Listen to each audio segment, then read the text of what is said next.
Let's get across to the Sherpa at the G20 now, but he has also worn multiple hats in the past and he's been integral to this growth story that's been charted over the course of the last 8 years and into this full budget, the last full budget of Modi 2.0. He needs no introduction, but as always, fantastic to speak with you. Amitabh Kant Ji, namaste. Your thought process. Namaskar. Fiscal prudence versus populism. It was not easy, but how do you rate this budget? Well, I rate this budget as a budget for a new India. It's a budget which pushes the consumption story of India, which was very important, because consumption, putting more resources into the hands of the middle class, will push consumption, which in turn will push capacity utilization, which will then push greater investments from private sector and create this vicious cycle of production and productivity in India, which was very important. Second is, of course, this huge focus on infrastructure, which has been done with 10 lakh crores, which is a remarkable thing, because the finance minister has maintained a lot of fiscal discipline, because when you move from 6.4 to 5.9 and lay down your medium-term strategy of 4.5, you are basically crowding in private sector investment over a long period. I think the main challenge to India's growth story is about two things. One is more consumption and reviving the animal spirit of the private sector, which I think this budget will remarkably do in the coming days.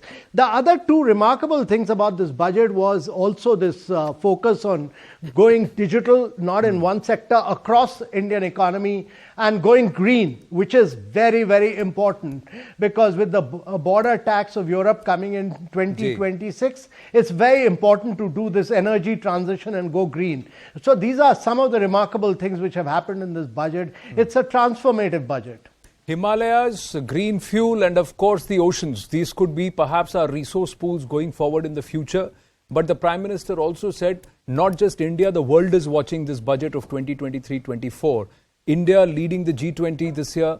It's the onus, the world is here in India. How do you think the global fraternity will receive this budget, Mr. Khan?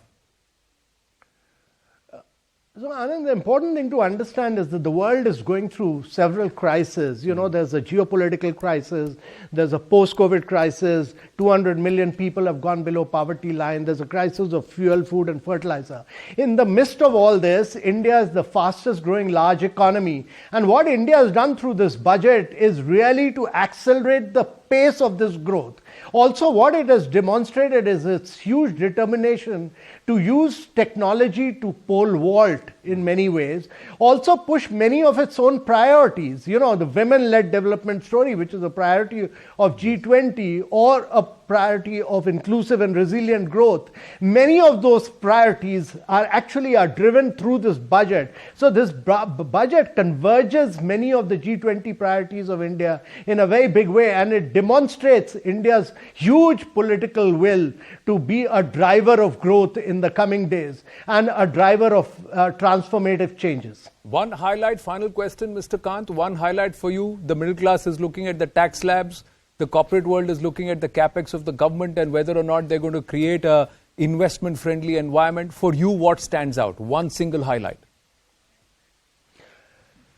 So, for me, this budget is remarkable for its huge focus on green growth, which is very critical in the years to come. This budget is transformative for being digitally very savvy, and both these will be the transformative story of India in the coming days. If you can do the green leapfrogging, and if you can be the transformative digital transformation story of the world, then you are rising in many, many sunrise areas of growth. This budget also focuses a lot on technology and energy storage, energy battery storage, pump storage. All these will make India grow rapidly in the years to come. Mr. Khan, thank you very much. We look forward to speaking you at length, not just on G20, but also along with the budget and, of course, the roadmap. Like you said, we are going through really tough times geopolitically.